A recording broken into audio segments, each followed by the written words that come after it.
A bitter dispute has erupted over a break in Australia's previously unified domestic stance on animal welfare conditions. The Tasmanian Government has broken ranks with other states by introducing a ban on the small pens used by most commercial piggeries. The pens aren't much bigger than the animal and allow very little room to move. The industry says the stalls are vital to feed and protect the pigs, but animal rights activists say it's a cruel practice. Some pork producers claim the ban will put them out of business. Martin Cudahy reports from Hobart.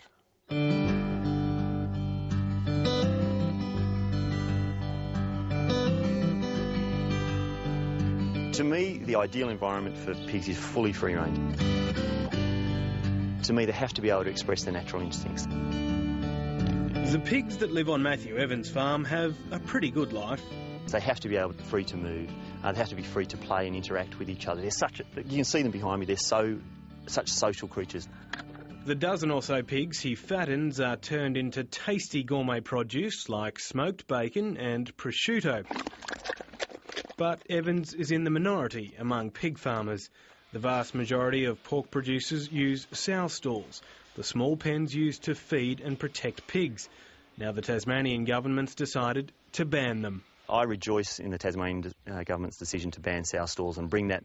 They were talking about reducing the use by 2017, banning them by 2017. I think is a fantastic decision. Originally, the law was designed to limit the amount of time sows spend in stalls to 6 weeks at a time. But in Tasmania, the pens will be outlawed from 2017. It's not surprising, but industry has slammed the move. At no level is it a good decision, not for Tasmanians, not for Tasmanian pig producers, and not for pigs, not for livestock generally. Well, the fact is that some animals are kept in sow stalls and they're removed from them, can't move and have to be put down, indicates there can be quite a serious compromise to the health of those animals. Sows can be territorial and there's usually a pecking order.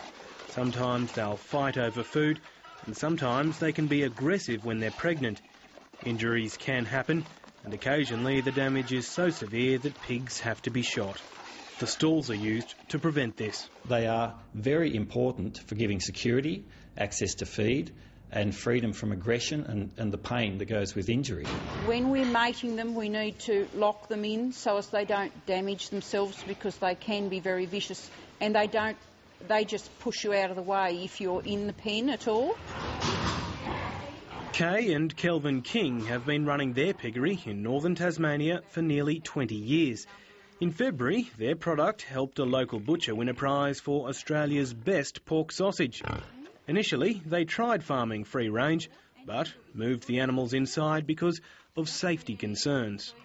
I had a sow bite me on the arm because I picked up one of her little pigs that was limping. We decided that we'd better go inside so we could save ourselves from any further damage. When this piggery was built, it was designed to comply with animal welfare standards. But the decision to ban the stalls, made after a recommendation from the state's Animal Welfare Advisory Committee, has Kaye King fearing the worst. The business would not survive. You have to have a business that makes money. If it doesn't make money, we're down the gurgler anyway. The analogy that's been put to me is if you were asked to sit in an economy class air seat for days, weeks or months on end, and then be expected to get out and get up and perform or behave and move around normally, I suggest it would be impossible. There's far greater ramifications of this than simply Tasmania making a unilateral decision and affecting the local pig producers. The Animal Welfare Code for pigs was agreed upon by every state and territory government 3 years ago. In turn, primary producers agreed to work with governments on standards for other livestock, provided the laws would be the same nationwide. That process is now in chaos because one state has decided that it's not good enough for them and they want to do it a separate way. All of the animal industry's investment into that process is now in question. The Cattle Council, for one, believes farmers and graziers will be wary during future negotiations. There is pressure coming from some industry sectors to say let's pull out of it now because of the loss of trust in the system. Beef producers are worried a precedent has been set and there could be changes to welfare standards across all industries. And if jurisdictions are considering a similar change, The Cattle Council's Animal Welfare Advisor is sending a warning, one that sounds a lot like a threat. If we can't get genuine harmonisation, which indeed they promised and have been promising for some years, then industries are considering walking away from this whole process, and that would be a real disappointment. For Kaye King, this fight is personal. She says it's her livelihood on the line, and if the decision isn't reversed, it's consumers who'll pay. In the future, most of the pork will end up coming from the mainland, and all the ham and bacon will come imported from around the world.